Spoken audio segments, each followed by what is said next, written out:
Hello, everyone. Thank you for joining us, the Imaginal Talk Series on learning and skill development this evening. So, there are some more participants still joining in, hence, we will wait for 5 more minutes and we'll start the session by 6:05, please. Thank you.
Good evening, everyone. Welcome to Vayati Systems and Research. I'm Nidhi, Senior Associate and your host for the talk. After a successful 6 months of running Imaginal Talk Series on learning and skills development, we are back with the sixth episode. This is a discourse that requires all of us to be involved and engaged in. It has the power to shape ourselves and those around us and our collective future. Before we begin today's session, I would like to inform that we have posted a link in the chat box and would like to hear your feedback at the end of the session. To initiate the conversation, we have two distinguished personalities Dr. Mona N. Shah, founder and director, Vayati Systems and Research, and author of Millennials Poised to Lead, a bestseller book on Amazon. In conversation with Mr. Ian Jeal, Director, Education and Qualifications, Royal Institution of Chartered Surveyors, London. I'm really sure this evening will not only be an interesting one, but also packed with many takeaways. Without further delay, let's proceed to hear today's guest on Imaginal Talk. Over to you, ma'am. Thank you, Nidhi. A hearty welcome to all those who have joined our sixth live episode of this year. Let me introduce you first to the idea behind the series. It is conceived to offer very personal perspectives about the role learning has played in the lives of our guests. As an academic, I see firsthand the whole idea of learning is undergoing a radical change. There is so much that is thought, spoken, written, experienced, questioned, and planned in policies that it has left the whole world in a conundrum about its relevance or its utility. This talk series is dedicated to deconstructing and understanding this very change. Many ask me about why we've named the talk Imaginal. What is Imaginal? Imaginal is the last stage after which the caterpillar transforms into a butterfly. We also know it as the pupa stage. The entire metamorphosis of the butterfly is an almost magical process rarely found elsewhere in the world of living species. For one, the different forms in the metamorphosis are distinct from one another. In fact, so distinct that while in a particular stage, it would be difficult to imagine how the next form would appear for those who see it from the outside. And do you know, this stage wise development is completely lost on the butterfly too. It does not remember how it looked when it was a caterpillar, and neither does the caterpillar know when and how it would look in the future when it actually becomes a butterfly. Miraculous, isn't it? So, in all my 3 decades and more as a professor and a strong proponent of all things educational, I frequently came across the lines being repeated from learners, such as, "We never really learn anything while in school. It's only when we experience the hard knock of reality that we really learn." Much like the caterpillar, which has no clue what it will become in the future. Most of us go through learning not knowing how exactly it had been designed to help us grow into useful and beautiful individuals in society. Interestingly, though, this view on learning, held by so many of us, has always been in contradiction to another reality. The reality being that the desire to enroll in good colleges and acquire degrees is equally appealing, and in some cultures, the parents are ready to sacrifice their present for the future of their wards. I recently came across the case of Asha Kandara from Jodhpur in Rajasthan, who used to sweep the streets but recently cleared her Rajasthan Administrative Service examinations and will soon get her post of deputy collector. There is also the story of Annie Siva from Kerala who sold lemonade and ice on the streets but qualified in the police probationary exams and is now a police officer. All are first generation learners who use their education to scale new heights. There are countless such cases of leaders who have been supported to invest in their ambitions. On the other hand, there are made it big billionaires like Oprah Winfrey with practically no education beyond high school, born to a teenage mother, growing up without electricity or water. And of course, there's Mark Zuckerberg, who dropped out of Harvard to launch Facebook. So, at another level, we are all aware that there is no better comparative advantage than that of a highly skilled human resource for any country to do well at the global scale. Why educate oneself if it lacks clarity, or is either forgotten or is seen as irrelevant at a later date? Why does formal education continue to command more premium? Instead of only relying on academic degrees, can continuous competency and skilling be the way forward? So, today I shall ask my guests and viewers why these contradictions. We present to you a number of guests from diverse backgrounds who will express their ideas on learning with anecdotes from their personal journeys. They will share how learning helped, or for that matter, did not help in their own growth and development. We also urge you to post your reactions and comments and engage with our guest for this evening, Mr. Ian Jeal, Director, Education and Qualifications, the Royal Institution of Chartered Surveyors. Thank you, Ian, for joining us today and agreeing to share your own experiences on this show. Welcome. Thank you for the invitation. I'm very happy to join you all this evening. It's a pleasure. I will quickly brief you about Ian and his work. He is responsible for entry requirements to professional qualifications, pathways to qualify, technical and professional competencies, accreditation of university degree programs, assessments into the profession, and between grades of membership, including chartered titles. He is working on a comprehensive review of entry and assessment of individuals into the profession. Ian has 14 years of experience in the professional body sector and is studying for a doctorate in education, specializing in professional qualifications and regulation.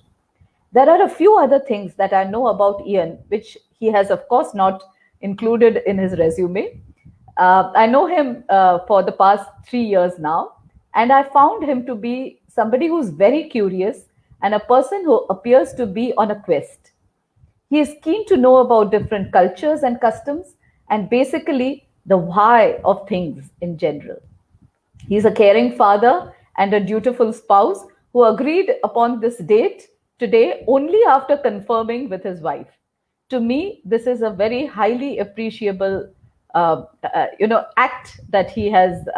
He actually, I can see him. I have met him, and I know that this is the first step to being a great student. So I wish you all, Ian, that you get that doctorate in education fast. But actually, you don't even need it. You are in charge of auditing more than 400, if I'm not mistaken. I think there could be more programs that RICS kind of approves in various universities around the globe. So it's humongous work anyway. So this doctorate would just be the formal feather in the cap to say that you have done this work. But I don't think you really need any degree to certify what amazing work you do and what an important role you play in all this. So without further ado, I will just begin with my first question to you, which is, how could you describe a key learning from your childhood school days that has stayed with you? And another one following that, any this kind of learning that you would like to recount could be from any informal situation with elders, teachers, or relatives who have instilled something unique within you. Okay. Well, thank you again for that very warm welcome and those kind words. Very, very kind. Thank you. A learning from my childhood school days. This might sound like quite a strange learning, but I'm going to say the importance of organization and prioritization. I like structure. I like creating plans, and One of the first things that popped into my mind when you asked me the question was a strong memory that I had from my school days. When I was preparing for my exams, was sitting at my desk and looking out into the field opposite my house, which sounds nicer than it was. But it was during the summer and I was revising for my exams. And I remember having these big revision books that I would write my revision timetable into and where I'd keep all of my notes. So that importance of knowing what you want to do, what you need to do, and having a plan for getting it done is something that stayed with me. The second part of your question, an informal situation, perhaps some learning during the workplace. This might not be unique to me. Others might have a similar experience, but one of my very first managers in one of my very first jobs once said to me that one of the most important things was looking after money, looking after your budgets, and looking after your people. And that's not just about making sure everybody's okay and just asking the questions, but I really took from that the importance of helping others to develop themselves. So I think those are probably the two answers that I provide there. Yeah, that's something very good. I think learning to organize is something that one should learn very early in life. Otherwise, it can get a little difficult for us. Thank you for that. My next question is, throughout your higher education and especially a prescribed curriculum at graduation and post-graduation, can you say that you have been able to correlate most of what you learned with what you have been doing in your professional life? Okay. I'm very lucky. I'm very fortunate. I know a lot. I owe a lot of this to my parents, but I'm very fortunate that I've been able to study 3 different formal programs of learning at graduate and postgraduate level. I'm not sure I would say that the first of those has carried through into my professional life. My experience, and I'd probably say the same experience of my peers here at universities in the UK, is that not everybody chooses for their first degree something that they will necessarily need for their later career. It might be something that they want to study, and that was certainly my experience. Certainly with my other programs of learning, aspects of politics, global history, cultural awareness, a love of reading and learning, and that curiosity, that inquiry, asking questions and wanting to seek the answers. That's something that's definitely stayed with me throughout my professional life, but not necessarily some of the curricular content from those early programs. Yes, I think that's the best answer I could have received. Very candid indeed.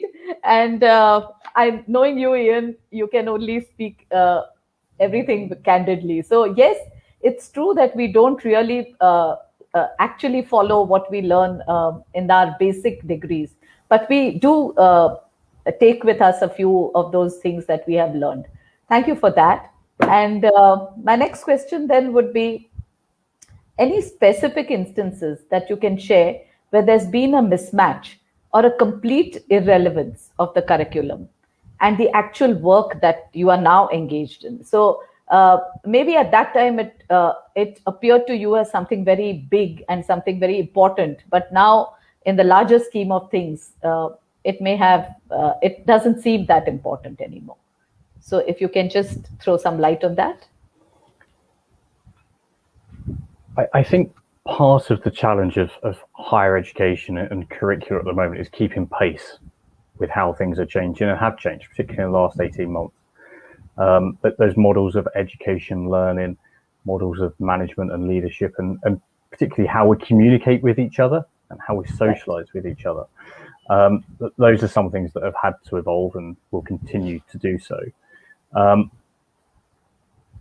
One area where I think some of the programs that I've studied, not all of them, but some of them, could benefit from an increased focus, some finer attention to detail, is that notion of how we interact with each other, how we work, how we communicate, how we engage with our colleagues and our clients, and how we prepare people for leaving education and entering the workplace. I remember when I left university and I started my first job, and just that thought process of walking up to the door on the very first day, I did not feel prepared for work in the way that I would then interact with my colleagues. And that's very much with the benefit of hindsight. If I knew half as much, probably even a quarter of what I know now, on graduation, walking into the workplace, I'd be much further ahead, I think, than some of those other friends and colleagues that I had at the time.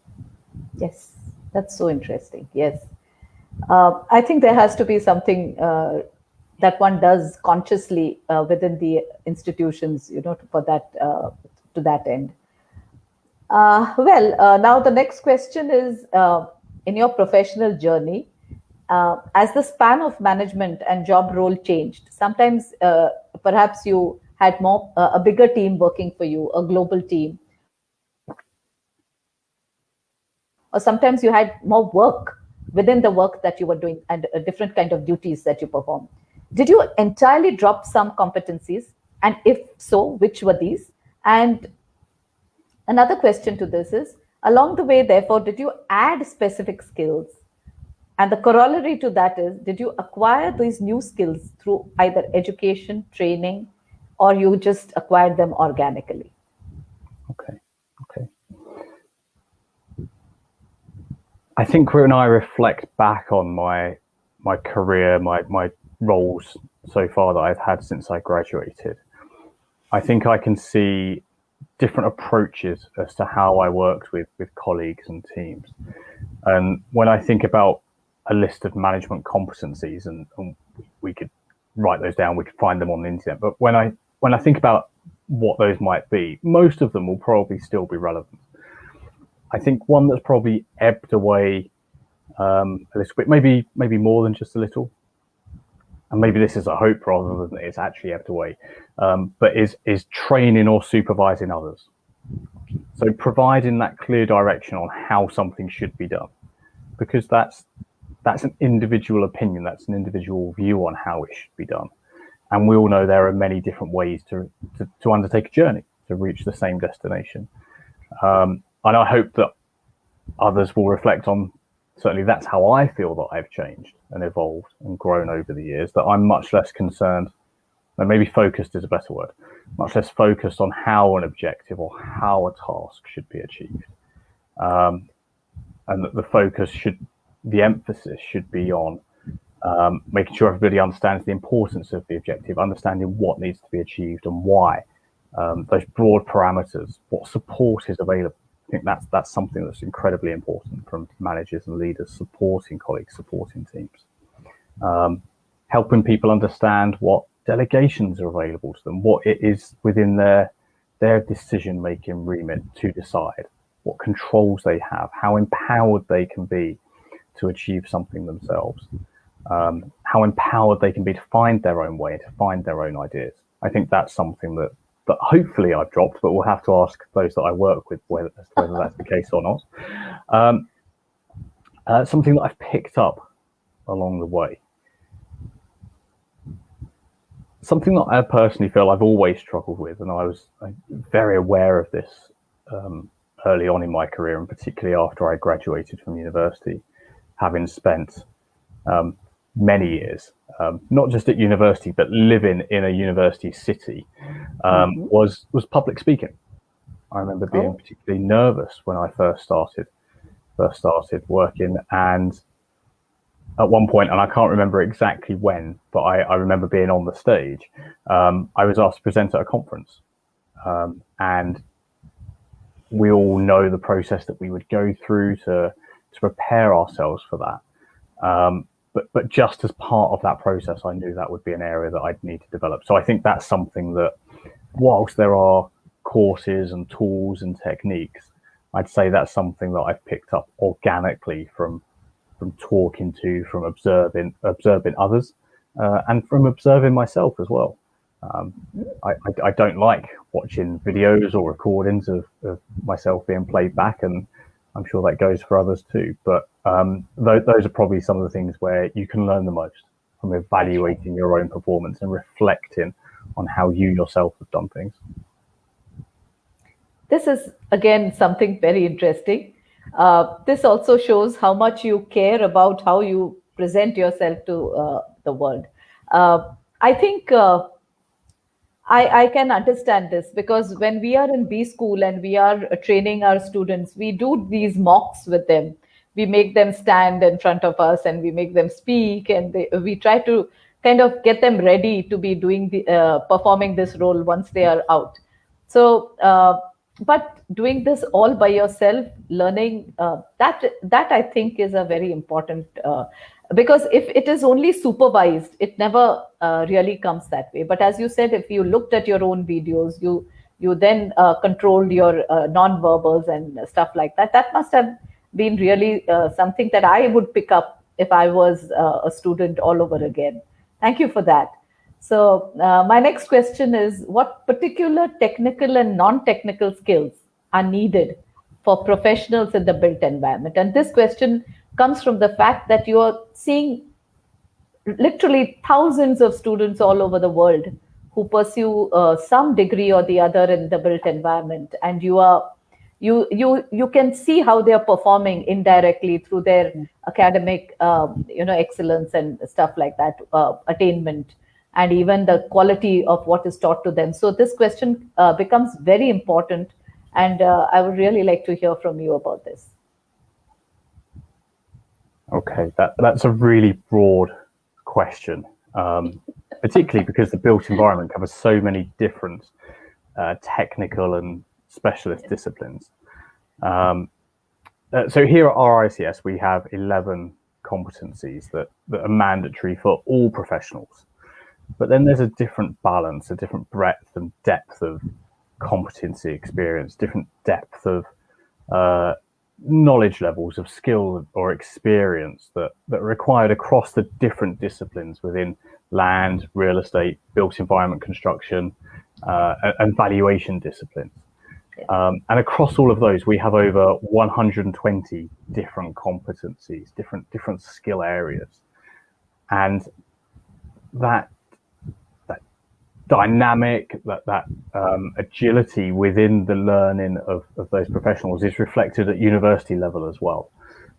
So of all of the programs that I've looked at, all of those ones that I've been involved with accrediting around the world, I don't think I've seen two that are the same, and I think that's fantastic. That diversity of knowledge.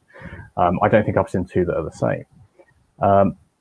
There are, of course, some core skills, some core competencies that are important, and there's a different emphasis, I think, on what I would say are hard technical and softer interpersonal skills, and those play out across, in particular, disciplines within real estate and the built environment. I would say that particularly in real estate, commercial property, asset management programs, there's perhaps a larger emphasis on those interpersonal, those communication skills and competencies in that skill set. Whereas in, for example, quantity surveying and project management disciplines, there are a higher number of pure technical skills. True.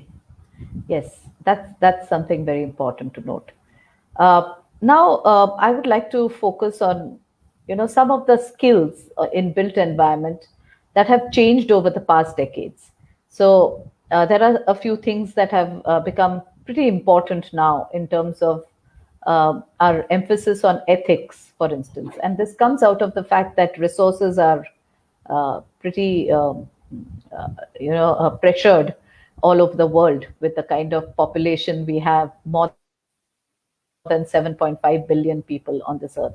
So how we use our resources, natural resources, also becomes very important, and of course the dealings with in real estate. So ethics plays a huge role. Sustainability, which comes out of the same reason, same issue of the natural environment to be looked after. We have international valuation, where it should have such high standards that when money flows from one country to another, it is safe. It is something that people don't get threatened when they invest in another country. So those kind of standards have to be maintained. So these skills also have changed. So if I was to look at a professional 20 years ago, or perhaps 30 years ago, and I look at the same professional, or I help to train a professional now in these times for that person's future, what would those be? What would be those key skills, those that difference that you see from the veterans of the past and the new talent that is now coming into the field? I think we've started to see some of those topics come through in programs over the last few years. The importance of ethics, sustainability, a focus on climate change. Though, of course, there's always more that can be done. So last year at RCS, we released something called the RCS Futures 2020 report, which was the culmination of conversations with over 1,000 professionals. And we identified in that report 3 areas of focus: talents and skills, data and technology, and sustainability. And I won't go into all of what the report says, it's available on the internet, sure. But I think one thing that comes through quite strongly for me is the importance of lifelong learning. And it's not something that somebody has to do every year for a certain number of hours or for a certain number of points or to record it on a system. It's more than that. It's a mindset, and I think that's the skill in itself. It's understanding, and I think we need to be much more attuned to that and the importance of it as things change, because there is a different breadth and depth of skill, and people don't stay in one job, in one career for the entirety of their life. They might move, even within the built environment, they might move jobs, they might move roles, they might be looking at a particular project from a slightly different perspective that requires a slightly different set of skills and knowledge and understanding. So that mindset of inquiry and curiosity and wanting to learn is something that I think is really, really important. And I think moving on to the second part of your question, which is around skills for the future, I don't want to repeat what I said earlier about the different breadth and depth of skills across the built environment, but I think that there is still so much that we're learning at the moment over how the impact of the last 18 months has affected not just what people do in the world of work, but how we can help prepare them for that at university level. And there's a passion within younger people. Everybody around the world cares about these issues, of course we do, but there's a passion, I think, that comes through perhaps a little bit more strongly in younger people around their futures and around issues of climate change and sustainability.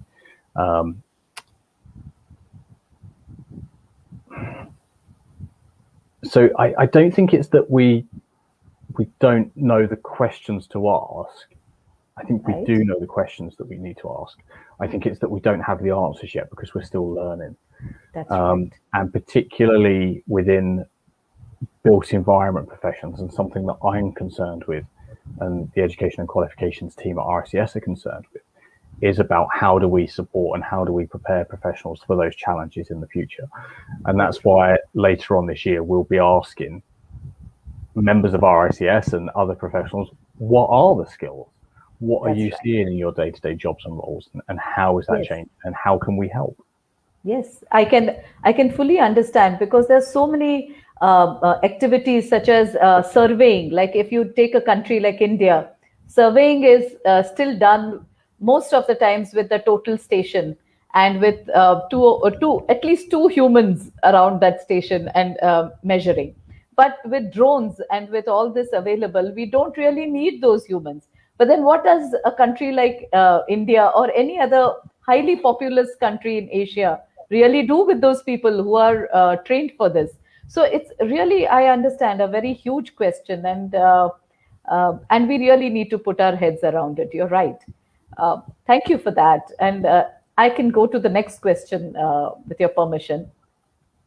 The next question is around competency-based education. See, Vayati is actually dedicated itself, this whole firm has dedicated itself to preparing curricula which are competency-based.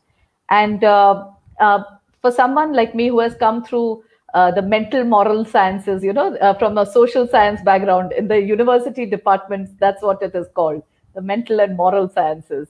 So we learn history and we learn economics and we learn politics and all those kind of things.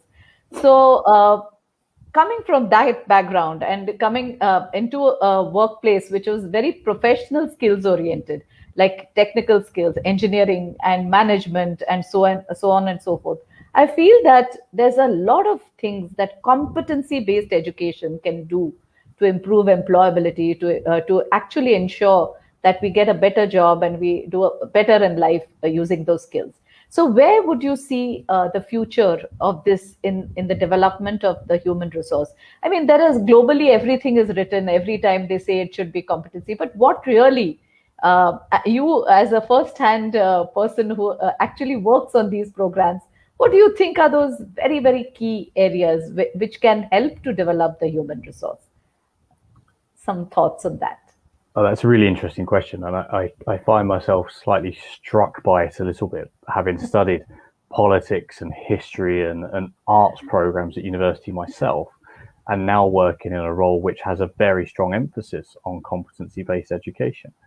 I think probably two of the things which are really important about competency-based education, and why it's important, are that it's focused on the individual themselves, and the individual can progress through that program of learning at a pace that is appropriate for them.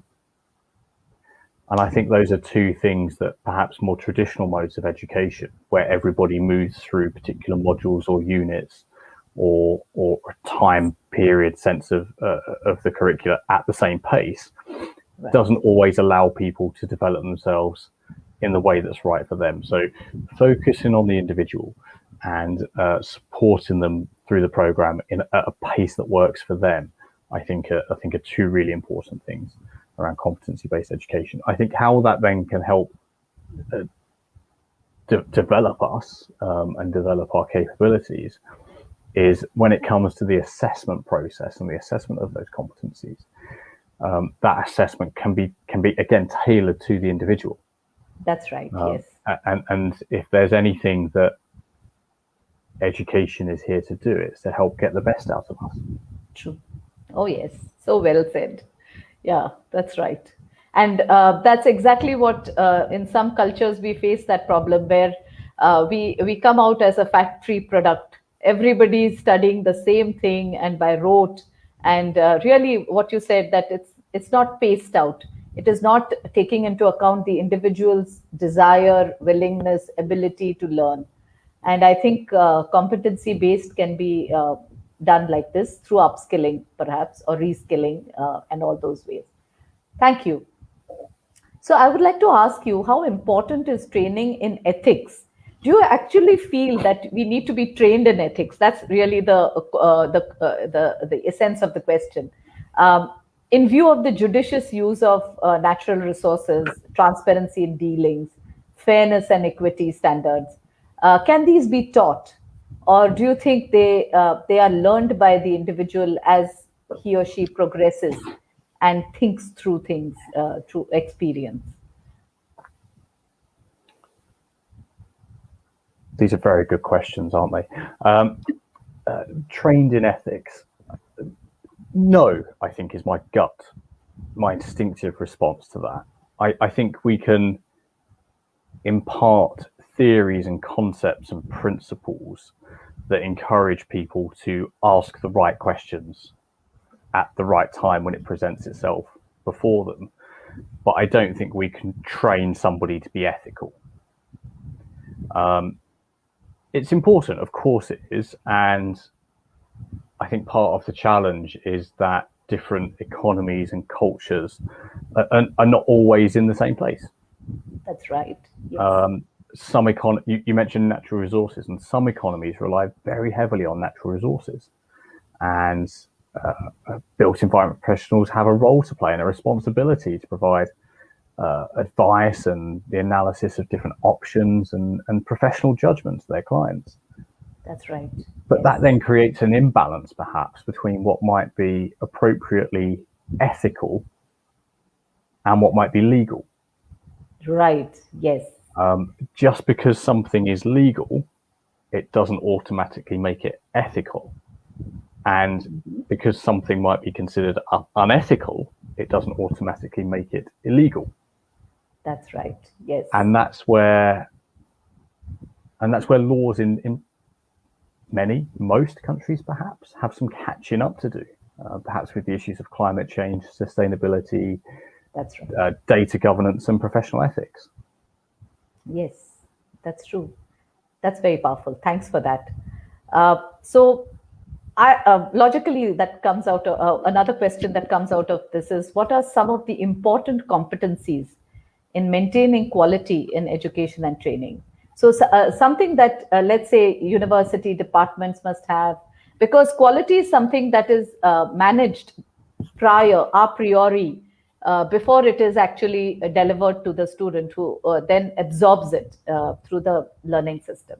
So some of those important points that have to be kept in mind when it comes to the quality of the programs and or the curriculum that you can think of. Thank you for the question. I think it gives me an opportunity to expand on the answer to the previous question a little bit as well, because in your previous question, you talked about training in ethics, and my answer talked about education. That's and right. I think that's probably the first thing we need to be clear on when answering a question about quality in education and training. It's the understanding of the distinction and the difference between the two. Yes. So one institution could be a provider of education, it could be a provider of training, but there are fundamental differences. Education can be more theoretical, training more practical. Education can help develop a sense of inquiry, reasoning and judgment, to know when to ask those right ethical questions, to know when the situation is there. Training can be more practical. Yes. More applied, so to say. More Yes. applied. Yes. Yeah, education has a broader focus, values, concepts, beliefs, principles. Training is narrower, it's about specific skills that can be applied in the present. Yes. In that particular role that somebody is doing. And understanding and appreciating that difference, I think, is a key competency in itself in maintaining quality. If That's the right. emphasis is too much on training, education, and the core principles of education will suffer. And if the emphasis is on education, then perhaps some of the benefits of training alongside education might suffer. I think two other areas where it's important to think about when we're thinking about maintaining quality in education and training is the role of the learner themselves. True. And Yes. their feedback, the student as a consumer, which is an interesting concept in itself. But the role of the student, the feedback that they can provide both individually and as a peer group in setting the direction of the curricula. And then I think the third one, which is an interesting one around maintaining quality, and it's probably an emerging one, is the role of artificial intelligence. Yes, exactly. Yes. Both on curriculum development and on areas of quality within education and training programs. Right. Yes.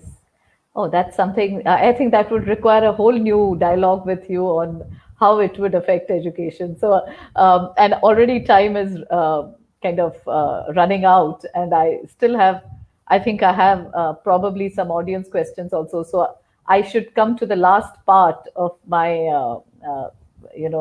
inquiry and ask you a question which, of course, deals with the millennials and the Gen Z, as we call them.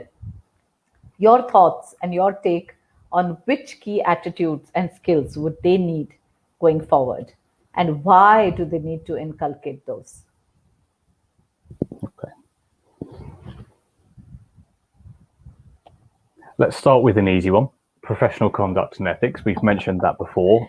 Of Yes. course, I'm going to say that's important. I think communicating and influencing, one that I started to mention earlier in my own experience around public speaking, but that ability to communicate with others, to influence not just others, but ideas as well.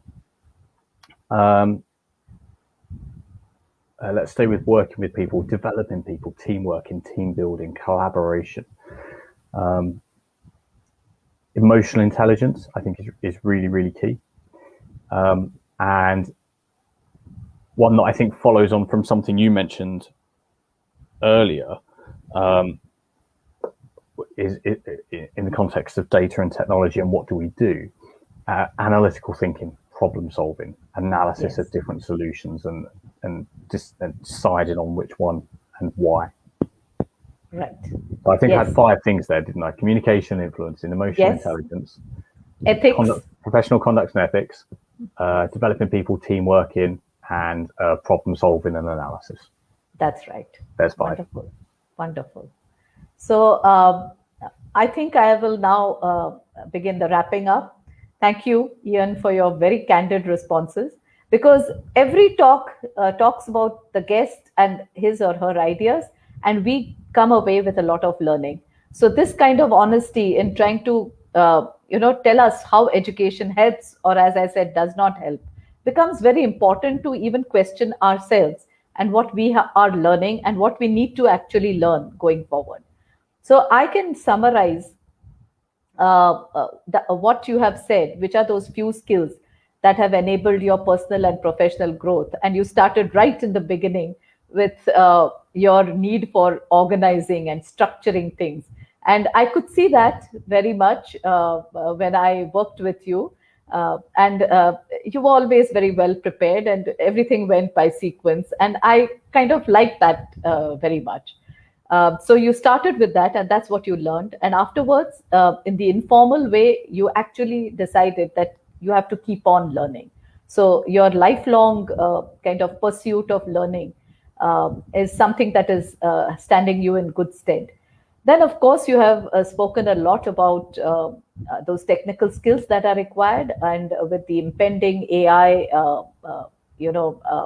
growing and tech growing, we also have to couple that with the other important skill, which is the human skill, the cognitive skills, or the emotional intelligence skills, as you rightly mentioned. Of course, some of those others that you have said is you have to focus on learning helps us to not just prepare programs which focuses on the individual, but we should be having those more, because training and continuous competency based education does help in doing that. And that's here to stay. I think, am I right when I say that that competency based education is here to stay?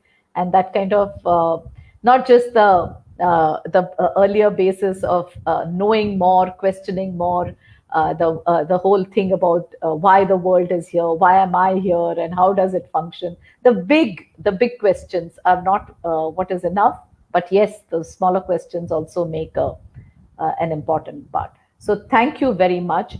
The audience has a question or two. I'm sure they do have. Nidhi would know. And so, Nidhi, can I hand this over to you? Could you help, please? Thank you so much, Ian. Thank you, ma'am. Thank you, Ian.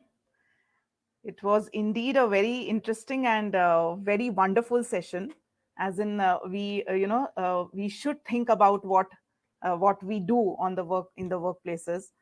So yes, we have received a lot of questions, and I would pick a few considering the time in hand.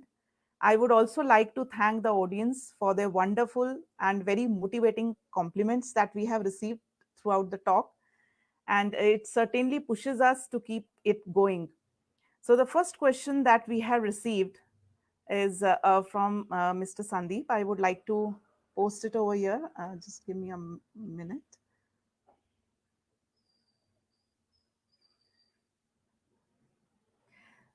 So, Mr. Sandeep is asking a question. He says, Which cognitive skills determine the success of a professional in the built environment? Which are those skills? The cognitive skills is what he's mentioning. Thank you for the question. Um, I think probably those five skills that I mentioned at the end are really, really important. Not just now, but also in the future.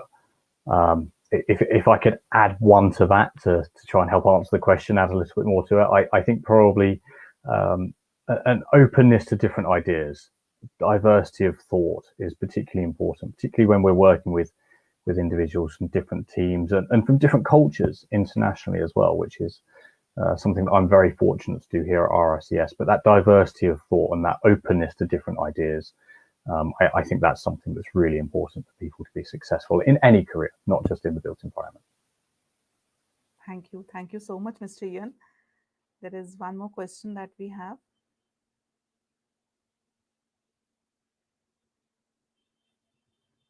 So, Mr. Jignesh is asking which key jobs in the built environment do you see emerging in the future, and what skills will be required to ensure one is ready? That's a great question. What key jobs in the future? I think if anybody had the answer to that, and were absolutely confident of that answer, they'd probably be setting up their own company right now, just to do exactly that. Um, I think in terms of skills, to make sure that any of us can be prepared for whatever the future holds, because I don't think anybody can be absolutely certain. I think in terms of skills, I think understanding data is just of paramount importance. But just as important is being able to use that data in an effective way. It's not just enough to have the data; we need to know how to use it. And I think one other important skill for the built environment would be um, understanding the life cycle of built environment assets and not just seeing things at a fixed point in time. Um, looking at the life cycle of an asset holistically and understanding how the different component parts, how the different principles and aspects all fit together. I think that's going to be increasingly important as we focus more on sustainability within the natural and built environment. True, very true. Thank you so much, Mr. Yan. It was a wonderful reply. I hope Jignesh and Sandeep and many more who have joined today would have got a right direction towards where they are heading in life. Thank you so much for that. So before we close this session, please click on the link shared in the chat box to enable us to make Imaginal Talk episodes even more relevant to you. You can please fill in the form.